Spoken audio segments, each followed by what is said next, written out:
반갑습니다. 전철 타시면 1호선, 2호선, 3호선, 4호선 많이 있죠? 2호선입니다. 저희가 오늘 함께 보게 될 이야기는 저희 가족 이야기부터 시작할까 합니다. 뒤에 제 사진 보이시죠? 제가 이렇게 생겼어도 결혼을 했습니다. 결혼을 해서 아들 낳고요, 딸 낳고 그리고 연하의 남편 키우면서 살아가고 있습니다. 우리가 이제 사실은 뭐 살면서 여러 가지 일들이 많이 있지만 제가 지금까지 가지고 있는 여러 경험들 중에는 애 키우는 일이 가장 힘들지 않나 이렇게 생각을 합니다. 참고로 제 딸이 여기 와 있긴 합니다. 자, 우리가 이제 이야기를 한번 시작을 해보자 할 때 어떤 이야기부터 시작할 것인가, 어떤 시대가 왔는가에 대해서 많은 강사들이 이야기하는데요. 우리는 자녀와 관련해 또 부모와 관련해 새로운 시대를 좀 제안해 볼까 합니다. 자, 이제 여러분들이 알고 있는 nurture, 이른바 양육의 개념을 버릴 때가 됐습니다. 여러분들 잘 아시는 것처럼 양육이란 말은 뭘 이야기하냐면, 우리가 응애하고 아기를 낳잖아요. 아기를 낳으면 실제 이 아기가 성장해서 아이가 엄마에게서 음식을 받아 먹고 또 목욕을 하고 그리고 기저귀를 갈고 아장아장 걸을 때 넘어지지 않게 돌보고, 이 개념이 바로 우리가 알고 있는 양육의 개념입니다. 근데 우리가 보통 평균 수명이 지금 80이죠. 80이라서 요새는 환갑잔치를 하면 요새는 애들도 잔치하냐 이런 소리를 한다 그래요. 그럴 정도로 평균 수명이 늘어난 시점에 우리가 자녀로 살아가는 시점은 몇 년인가? 약 25세에 결혼을 하고 그 다음 바로 아이를 낳고 80세에 돌아간다. 평균 수명을 가정해 볼 때 약 55년 동안 우리는 자녀로 살아가고, 그 얘기는 55년 동안 부모로도 살아가게 된다는 이야기입니다. 그러면 아장아장 걸어가면서 기저귀 오줌똥 싸는 거 치워주고 먹여주고 목욕시켜주는 시기가 약 몇 년인가? 대략 3년에서 길게는 7년 정도. 55년에서 7년을 빼면 몇 년이 남죠? 빼기는 역시 어렵죠. 약 48년이 남습니다. 그러면 우리가 보통 55년에서 7년을 뺀 나머지 48년을 이른바 양육의 개념, 그 이외의 개념으로 살아가야 되는데, 그러면 그 이외의 개념을 우리가 무엇으로 볼 것인가? 여러분들 잘 아시는 것처럼 요새는 애들이 얼마나 똑똑한지 모릅니다. 저희 애들만 해도 저보다 아는 게 더 많아요. 좀 무시하고요. 이렇게 산 지가 오래됐습니다. 아이들과 함께 살아간다는 건 우리가 어렵다는 거 알고 있습니다. 그 이유가 뭔지 아세요? 아이들을 키우기 때문에 어렵습니다. 이제 아이들 양육의 시대가 끝나고 나면 어떤 시대가 오는가? 드디어 파트너의 시대가 옵니다. 이 파트너의 시대는 아이들을 키우는 것이 아니라 아이들과 함께 살아가는 새로운 시대가 시작되는 건데요. 우리가 흔히 양육하면 몇 가지 항목에서 이야기를 합니다. 제일 첫 번째 부모의 역할은 0에서 1세 사이에 보육자 역할을 하게 되고요. 이때는 애들 정말 키우기 힘들죠. 젖 먹여야 되죠. 오줌똥 갈아줘야 되죠. 이놈들이 걷지도 못해요. 이것들 다 챙겨서 보통 3세까지 지나고 나면 우리가 대략의 양육은 끝났다 이렇게 이야기를 합니다. 이렇게 양육이 끝나고 나면 아이들에게 무엇이 옳고 무엇이 그른지 도덕적 판단과 일상생활을 할 때 무엇이 필요한가에 대해서 곧 사회에 아주 기초적인 현상들을 아이들에게 알려주고, 그 이야기까지 하고 나면 아이들은 학교를 가고, 그 시점부터 우리는 아이들을 더 이상 양육하지 않게 됩니다. 지금부터는 언제? 격려자라고 하는 부모의 새로운 이름표. 여러분들 노래 중에 이름표를 붙여줘 이런 노래 알고 계시죠? 이제 양육자 개념이 아니라 새롭게 new name, 새로운 이름을 갖게 되는데, 그 이름은 이른바 격려자라고 하는 개념입니다.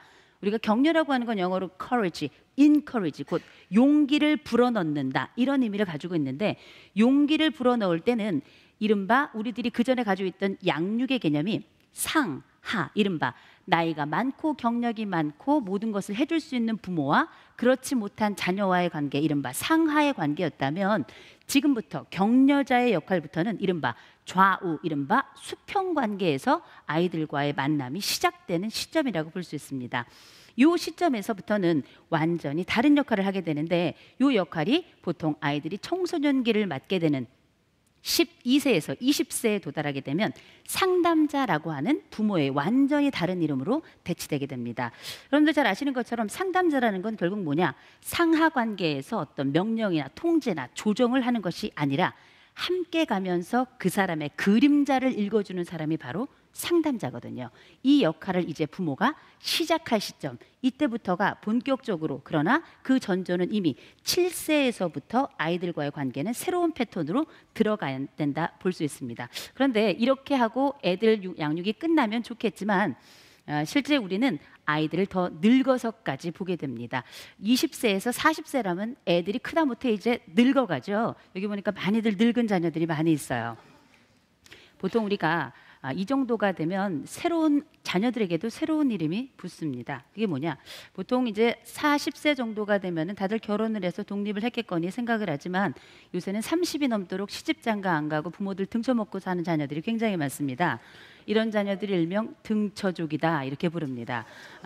이렇게 아닌 게 아니라 기생하면서 살아가는 자녀들이 있는 반면 또 독립해서 살아가는 자녀들도 있습니다.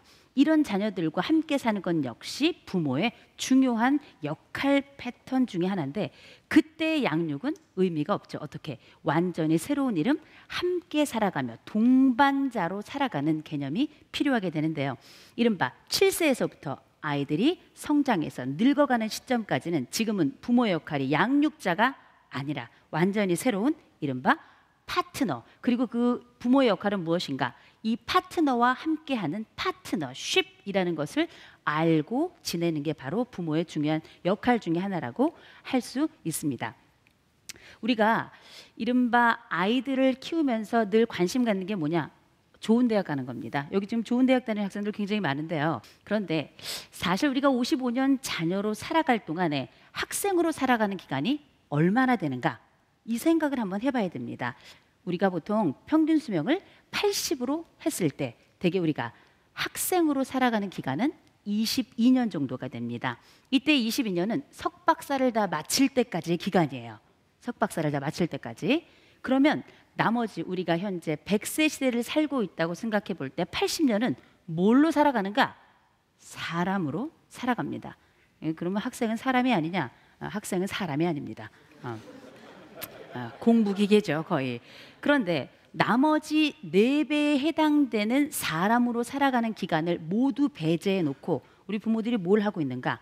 학생으로만 아이들을 키우고 아이들을 양육 개념 안에서 계속 자라게 한단 말이에요. 학생은 영원한 온실입니다. 이제 학생이 아니라 사람으로 키울 거대한 계획을 가지고 부모들이 접근을 해야 이른바 학생을 키워내는 부모가 아니라 사람을 키워내는 부모로서 제대로 인간을 만들어내는 건강한 부모 역할이 시작되는 겁니다. 이 또한 파트너십의 연장이라고 볼 수 있겠죠. 우리가 여러분들 잘 아시는 것처럼 이 세상에는 4종류의 자식이 있습니다. 최고의 자식은 공부도 잘하는 자식이에요. 공부까지 잘해 이게. 두 번째 자식은 공부는 좀 못하는데 그래도 지 엄마 말은 잘 듣는 자식. 이런 자식 하나 있으면 좋겠습니다. 세 번째 자식은 공부도 못해, 지 엄마 말도 안 들어. 그래도 어떻게 지 몸 하나는 건강한 새끼. 예, 최악의 자식은 지혜비 닮은 놈입니다. 예, 참 함께 살아가는 일이 쉬운 일은 아닌데요. 이렇게 자녀의 유형이 있는 것처럼 부모에게도 유형이 있습니다. 이른바 성적을 중심으로 아이들을 밀어붙이는 부모인가 아니면 또 다른 형태의 부모인가, 성적도 필요합니다. 그런데 우리에게 유명한 문구가 하나 있습니다. 뭐라 그러냐? 부모는 멀리 보라 하고 학부모는 앞만 보라 한다. 이런 광고 문구 보셨을 겁니다. 내가 지금 어디쯤 서 있는가는 가만히 멈추어야 볼 수 있고 알 수 있습니다. 지금 현재 부모인 분들도 있고 장래에 부모가 될 분들도 있는데 가만 생각해 보면 숨이 턱에 닿도록 달리고 있는 바로 이 시점, 내가 부모인지 학부모인지, 부모는 사람을 만들어내고 학부모는 학생을 만들어냅니다.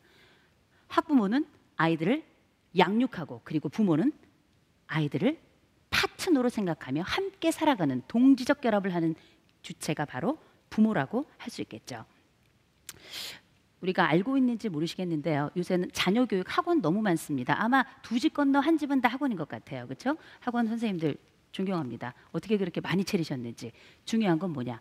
더 중요한 부모 학원은 없다는 겁니다.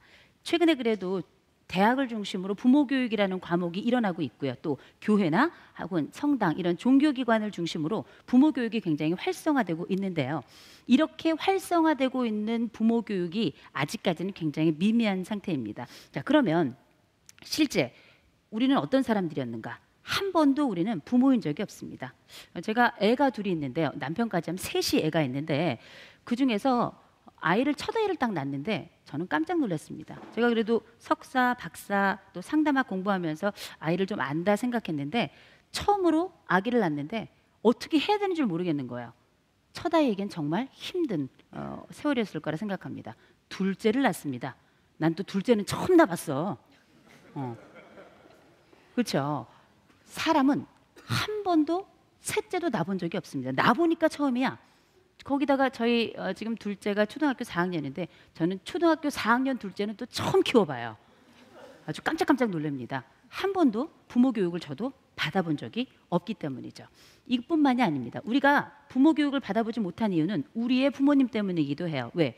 우리의 부모님도 부모 교육을 한 번도 받아본 적이 없습니다. 우리를 어떻게 키워야 되는지도 모르고 그냥 키웠어요. 그냥 힘 닿는 대로 낳고 그냥 키웠습니다. 그렇다 보니까 그들도 부모가 어떤 것인지 모르고 우리도 부모가 무엇인지 배우지 못했습니다. 지금부터 시작할 시점이고요. 지금부터 알아갈 시점이라고 볼 수 있습니다. 또한 부모 교육은 여러분들 학교 커리큘럼에 없듯이 우리 인생 커리큘럼에도 없었던 건데 커리큘럼은 뭐냐? 만들고 개선해 가는 겁니다. 한번 만들고 넣어보시고요. 더 중요한 부분은 부모와 함께 자녀가 어떻게 배워야 될 것인가 소통하며 배우는 게 부모 교육의 핵심에 있다고 볼 수 있습니다. 옆에 있는 자녀들 있으면 한번 얼굴 쳐다보십시오. 이렇게 생겼는지 깜짝 놀랐을 거예요. 어느덧 수염이 나고요. 어느덧 겨털이 납니다. 보여주지 않으려고 하고요. 문을 잠그고 친구랑 채팅을 하다가 엄청 얻어맞죠. 사실은 이런 아이들의 변화는 우리들이 관찰하기만 하기 때문입니다. 소통은 다가가고 일방이 아니라 쌍방이고 양방입니다. 그건 뭐냐? 자녀들도 부모를 알아가야 하고 더불어 부모들은 자녀를 더 알기 위해 애를 써야 된다는 게 바로 쌍방향 소통이라고 하는 겁니다. 부모 교육은 이런 부분을 대부분 이야기하고 있는데요. 우리가 늘 알아둬야 될 건 뭐냐? 자녀가 늙고 있다는 겁니다. 그리고 이미 늙은 자녀도 있을 겁니다. 그러면 이 자녀들, 성인이 되어가고 늙어가는 자녀들과는 어떻게 함께 지내야 될 것인지 한 번도 생각해 본 적이 없으시죠? 지금 한번 생각해 보죠. 어떻게? 우리가 알고 있는 40-70 법칙이라고 하는 게 있습니다. 이른바 자녀가 40이 됐을 때 부모가 대략 70세가 되는데 이 둘 간의 소통을 어떻게 하면 원활하게 할 것인가? 4가지 원칙이 보통 제공이 되는데요. 가장 첫 번째 원칙은 이른바 자녀들은 더 이상 여러분들의 노후 준비용 연금이나 적금이 아니라는 겁니다. 더군다나 자녀들은 이제 떠나가면 우리에게 더 이상 어떤 걸 해줄 수 있을 만큼 경제적 여력이 없습니다. 먹고 살기도 힘들어요. 10년 벌어야 전세 산다. 그러기 위해서 우리가 무엇을 해야 되는가?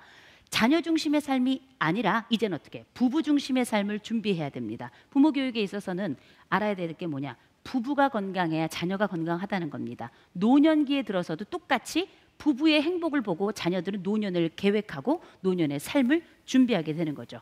부부의 삶에 핵심을 두시기 바라고요. 또 한 가지 특징이 있다면 최대한 독립하자. 어떻게? 신체적으로 더 중요하게는 정서적으로, 정신적으로 독립하는 것이 무척 중요합니다. 기댈 것이 아니라 살려고 하시고요. 의지할 것이 아니라 애써서 일어나려고 노력을 하셔야 됩니다. 또 한 가지 자녀들에게 배우셔야 됩니다. 목소리 드높이지 마시고 listen, 들어주십시오. 비욘세라는 가수가 listen 이런 노래를 했어요. 들어야 되는 겁니다. 그 이야기는 이제 지혜가 많다고 귀를 막는 것이 아니라 오히려 그 지혜로 들어야 되는 게 노년기 자녀와의 중요한 관계이고요. 한 가지 더 중요한 이야기를 드리면 자녀들 이제 컸습니다. 인정해 주시고요. 자녀들 이제 크죠. 그때부터는 어떻게 본격적인 파트너로 그림자를 서로 봐가면서 걷는 것, 이게 바로 부모이고 이게 바로 자녀가 되는 관계, 이게 바로 파트너십이라고 하는 겁니다. 21세기의 화두가 이른바 심리이고 21세기의 화두가 소통이라면 그 소통의 핵심에는 아마 가족이 있고 그 가족의 핵심에는 부모 자녀 관계가 있을 겁니다. 새로운 부모, 새로운 자녀의 관계가 새로운 방식으로 소통하고 그때 핵심 키워드를 이야기하라면 그건 아마도 파트너 그리고 파트너십이 아닐까 생각합니다. 여러분들 옆에 있는 자녀 또 옆에 있는 부모님들 한 번씩 바라보면서 나는 어떤 파트너 또 어떤 파트너십을 만들어 갈 것인가 한번 상상의 나래를 펼치시면서 미래를 한번 멋지게 계획해 보시기 바랍니다. 수고하셨습니다.